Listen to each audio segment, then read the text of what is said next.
Hello YouTube, this is ToyClick22 here, and I'm going to do a deck profile on my end deck. Of course, starters Conroe, searches for any grade 1 you need, then grade 3s, 4 ends, because you just have to run 4 ends.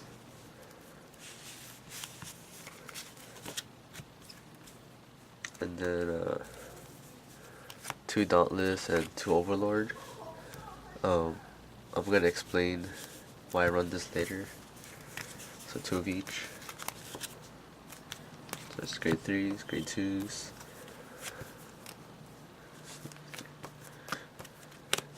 Basically 5 vanillas. Just 1 Striken as a tech. Yeah, 1 of each art. This is cool.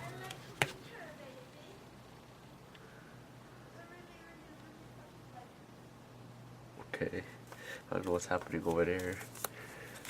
2 burning horns because it's not really needed, but it's just in there just to hit for 20k columns. That's about it. 2 Berserk Dragon because just retire any grade 2 or lower rear guards, just good.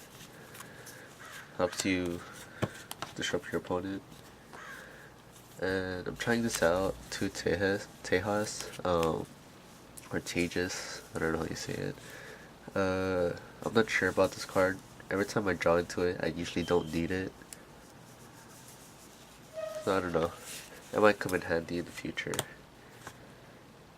And of course, if I don't need it, I'll probably put in Burning Horn, so not take out not Burning Horn, Velocity Dragon.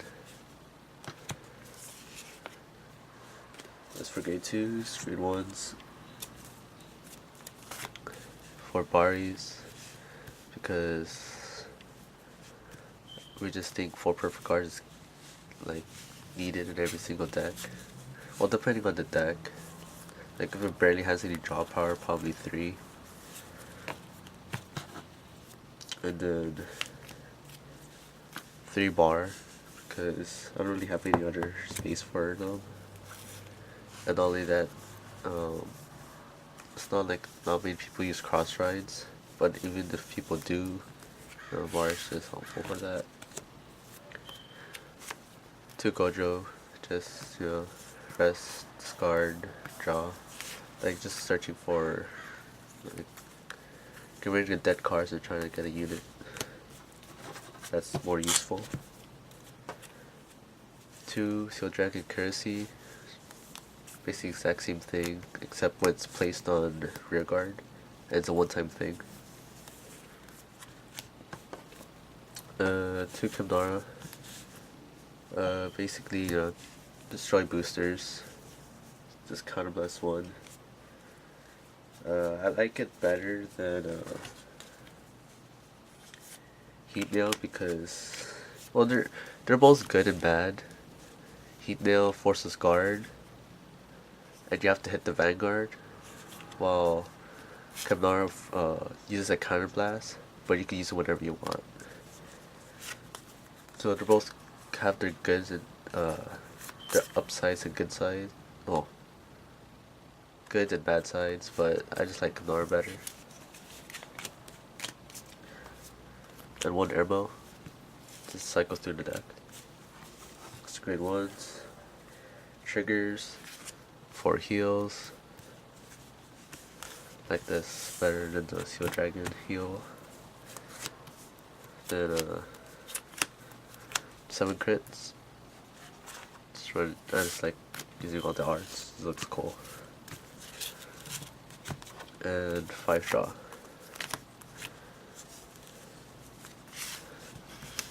And then now my explanation for why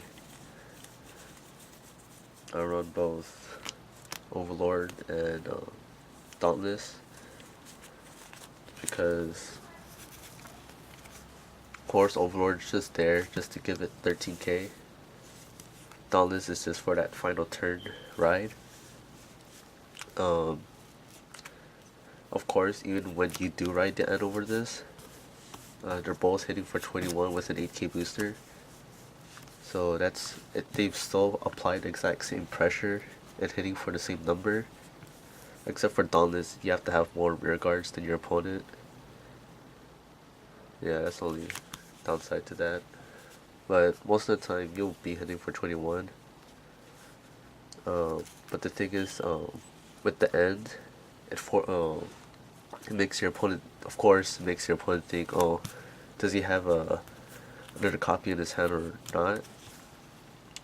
And you know, you can just randomly attack the rear guard and just they'll probably drop a perfect guard on you or something. Or that's basically it. And it just, you know, forces more guard, makes your opponent to think. And for Dauntless, you know, it's just 11k, so it's easier to hit. But then when you go final turn, you know, you can stand up to 3 times, or depending on your damage, more.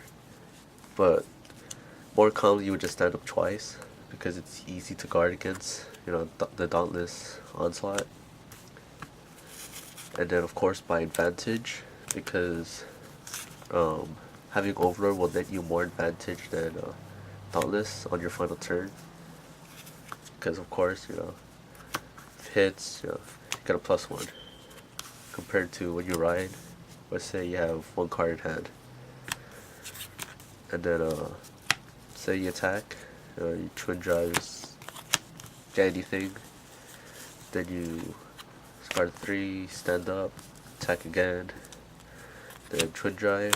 We'll just say you got an end, then you Persona Blast, and you get 2 more cards. So yeah, basically attack 3 times, which is good. You know, 21. If you get any triggers, that's better. But I'm just bad at the game and I get no triggers. Well, I get a draw trigger. But it's like, you know, when you ride, you'll attack, they'll probably like guard for like 1 or 2 to pass. Or probably even no guard, because all you have to do is just high rush the deck. And then, of course, you get your 3 cards, which say you also got. And then, of course, well, we'll just say this, and then attack, of course, pay the cost, get your twin drive, and if they perfect guard you, then you only have 2 cards in hand. It's like, it doesn't have that much guard compared to having 3 cards in hand. And basically you just, after all these standing up, in the end you'll still have 3 cards in hand, even if you didn't use Dauntless's effect. So that's the only downside to that. And I think that's all I have about to say. Well, there's another version with throwing the Seal Dragons.